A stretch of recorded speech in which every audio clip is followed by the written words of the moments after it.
ACTV News. The flu and its devastating effects for students, teachers, and families at the school.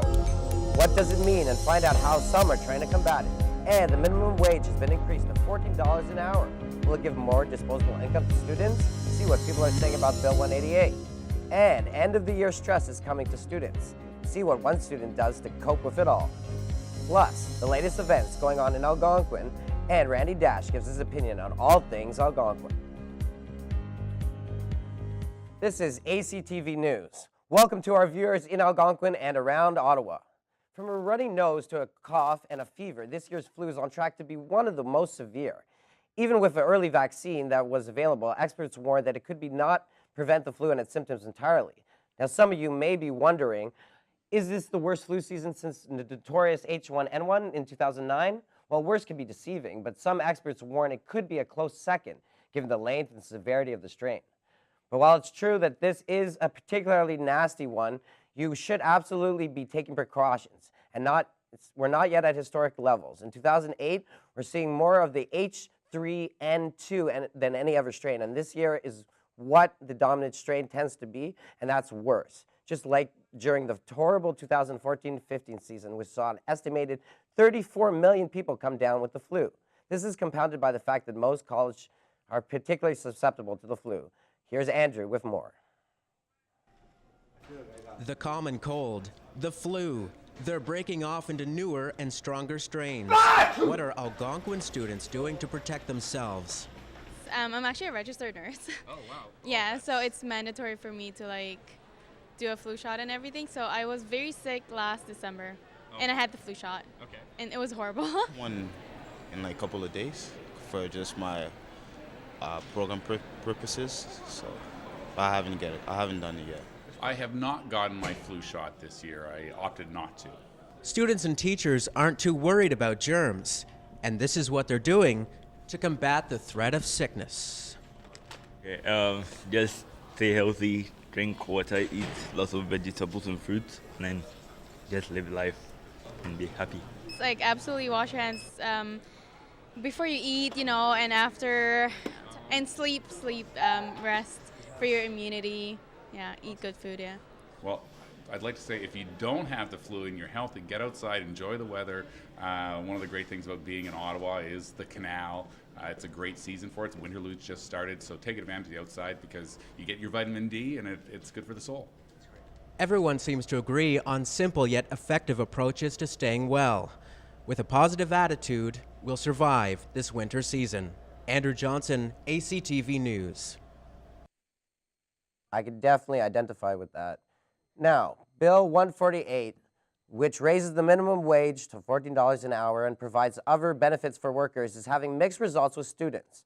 On one hand, the bill would give money in the pockets of students who desperately need cash for rent and such, but on the other hand, experts warn that the students actually may find it harder to find part-time work. The Fair Workplaces Better Jobs Act of 2007 makes various amendments to a previous act that affects employees and employers. Ontario's economy, and like others around the world, has changed. Work is different and for many people increasingly less secure. Many workers struggle to support their families on part-time contract or minimum wage work, and many more don't have access to off-due illness. For example, it will be mandatory for employers to pay casual, part-time, temporary, and seasonal employers who are doing substantially the same work as full-time permanent employees, the same rate, and pay full-time permanent employees. Given the inability for students to work long hours in high-paying jobs while they continue to pay a tuition, a change in minimum wage may have an exaggerated effect on students who still mostly work in the jobs sector. It is now costlier for the employer to hire students part-time. Some who already have part-time are noticing a reduction in hours. ATV's Ryan talks to students to see how Bill 184 is really going. Algonquin's $45 million project offers a new learning and entrepreneurship center built on top of the campus's old C building. It is said that the center will improve student experience and inspire them to pursue innovation. But with the overwhelmingly large amount of the college's money invested into the new building, will the outcome be worth the dollars? Construction began late September of 2016 and has been the cause of multiple detours around the college's campus since then. One of the major expansions that the C building will offer is the much-needed addition to Algonquin's library, which is currently one of the smallest in the province. Algonquin's new space will be a place for discovery, innovation, entrepreneurship, imagination, and will offer a hands-on hub for new technologies such as virtual reality. Well, the school thinks building a new infrastructure right here is a good idea. Some students think otherwise. I don't believe that it's worth the money that we're spending because we could spend it on other better things, but it'd be nice to have a better library. I'm not sure if it was a great idea. I feel like we could have just bought like 20 portables and just like stacked them on top of each other. Would have been just as good. I don't like it. There's so many other things you could have spent that money on. It's like you didn't have to spend $20 million on just one building. Scheduled for completion in spring 2018, we're all eager and looking forward to see if Algonquin's biggest project is worth the wait and worth the money. For ACTV, I'm Ryan Knowles. That was a great piece about the new building. Unfortunately, it was not the piece about Bill 148, but Bill 148 is affecting students very much, and we'll have more about that later on in tomorrow's segment. All right, now let's delve a bit deeper into Algonquin's upcoming events from the Algonquin Insiders. From sports to gaming, yoga to concerts, Algonquin is well known for putting on great events. And in studio, I have Chad Hogue, and he has the latest scoop on what's going on at Algonquin. So what are some big events, Chad, that are going on in Algonquin? Well, some Canadian royalty rock bands are coming to Algonquin on Monday, April 16th at 8:30 p.m. And these bands are I'm of Earth and Finger 11. And so before the show, we're going to have a little acoustic set with a Q&A at 7:30. But if you're a fan of 90s and early 2000s rock music, this is one of those concerts you just got to go see. And then the day after that, April 17th at 8 o'clock p.m., there's 3 bands that are going head-to-head for a prize of $5,000 at Rebels Real Rock Search Finals here at Algonquin. And they're available for everyone? Yeah, the tickets are only $5 and anyone can go. Any events that I must go to this year? Of the events this year... Other than the 2 one you just mentioned? I would say those are pretty much the only 2 you really got to go see because everybody remembers songs like Paralyzed or Levitate, One More Thing, One More Astronaut. So going to be a bunch of great shows. And they're still popular bands? They were back in the day, like in the 90s and early 2000s, but then as with most bands these days, they kind of died off slowly, but they're still making music. I'm Love Earth actually has an album on the way, which is kind of neat. So. Okay, so, and are the events, did you actually go to any events yet, or no? They haven't happened yet. I'm going to I'm of Earth and Finger 11 on Monday. Well, I can't wait for the show. It's going to be such an exciting experience. Nice. Seeing bands I used to see on MTV just performing. Okay, great. Thanks to Algonquin Insider Chad for keeping us up to date with the latest events going on in the college. Now, Randy Dash is a seasoned teacher at Algonquin at the television programming. His opinions are well respected by students and fellow teachers. We had a chance to speak with Randy Dash all about things Algonquin. Remember these details. Professor Randy Dash is bringing education to new heights. Remember, in the spring, plant your corn early. I've been teaching for 20 years, and 17 of those full-time. And I teach what have I been saying, Thomas? Motion graphics, all that kind of office stuff. And enjoys seeing the fruits of his labor. I really enjoy seeing people that come in with knowing very little, all of a sudden are doing a lot of great production, post-production work, and they turn out to be amazing at what they do. Every time I see this, I go, wow, who'd have thought that? And applies just a dash of passion and humor. Last year, I was so stressed coming to school and worrying about assignments, and Randy's class was the one class that I would look forward to each week because he just made me smile with all of his jokes. Show you an old Army trick here. It's funny because him saying old Army tricks has rubbed off on me now, so whenever I'm helping someone, I'll say, all right, let me show you an old Army trick, and then they'll call me out saying, just like Randy, and you know, so they're really helpful. Like, they're very helpful tips and tricks, and help, like I said, they help make the edit cleaner. And making students' educational journey enjoyable.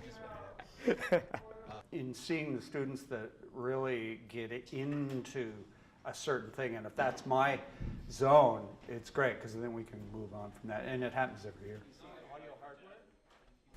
Well said, Randy. It's no secret that the pressures of work, final exams, and projects puts added stress on students, especially near the end of the school year.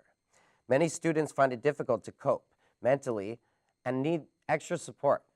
High levels of chronic stress can affect decision-making, creating impulsivity, increase our likelihood of making mistakes, cause us to ignore cues, interfere with personal relationships, and lower productivity. Sometimes it's just not getting enough sleep or overworking that causes us to shut down. But how can we fight this and get students back to working in a more stress-free zone? Well, Andrew finds out. Time is crunched for Algonquin students heading into finals. They've been working hard to make up for lost time since the 5-week strike of last year. After their holiday break, studies resumed into second semester, and no one would have thought the impact would last this long. The biggest thing for me is with the strike, it impacted my placement. So now I have to make up all the hours that I missed because I wasn't allowed to be at placement during the strike. So that's been a really stressful thing for me, is trying to get all my hours in. I am feeling stressed right now. So in our program, we have 9 courses currently. So it's a lot of work, but I did see there was an email that was sent out about them changing the structure a bit for September, where they're going to be looking at adding a reading week. How they're going to manage doing that moving forward, I don't know. With thousands of students having various experiences with stress management, the college is trying to help release the pressure. Some find faculty is satisfying their requests, others think faculty can be doing more. Due to the strike, the college has future plans to ease the workload. One of the big priorities of the Students Association this year was to implement a reading week in every single semester. We just found out, starting in the 2019-2020 calendar, that President Jensen has approved that request, finally getting the fall reading week that the Algonquin SA and that students have been asking for so many years now. Stress or beliefs about how it affects people won't be the end of the world. Undoubtedly, there will be a call for celebration once the completion of stacking assignments and testing arrives. Whether or not students put forth their best work this year is yet to be determined, but they will be pushing through till the end of April. Andrew Johnson, ACTV News. Thanks, Andrew. So I'm now joined again by Chad to delve deeper into this. So we all know about stress, that student stress is commonly talked about, but how real is this problem, and what can we do all to fix it? To fix it, all we need to do is just confide in others, like our friends and family, and just work together more to help out and fix the situation. Okay, and what can be done to combat the daily stress that students go through? I feel the only way to combat stress and stay positive is just by trying to keep a positive mindset, and then when you're feeling down, tell people what you're feeling, because that's the best way to get what you're feeling out there, right? Or through art. Does it seem that Algonquin is more stressful than any of our colleges, or for the most part, is it all the same around this nation? I would say Algonquin is not the most stressful, because anywhere you work or do learning, that's going to be the most stressful place you're at, besides maybe a funeral or a hospital.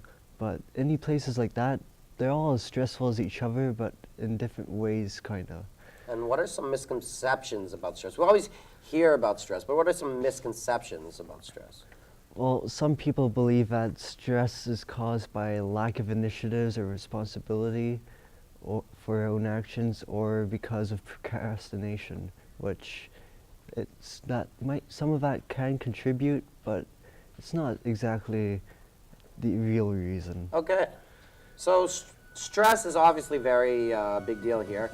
At Algonquin, we have lots of supports for students, and obviously that's very important for students going through stress. So thank you. That is our newscast for tonight. Thank you for all of us at ACTV News. Thank you for watching, and have a great night.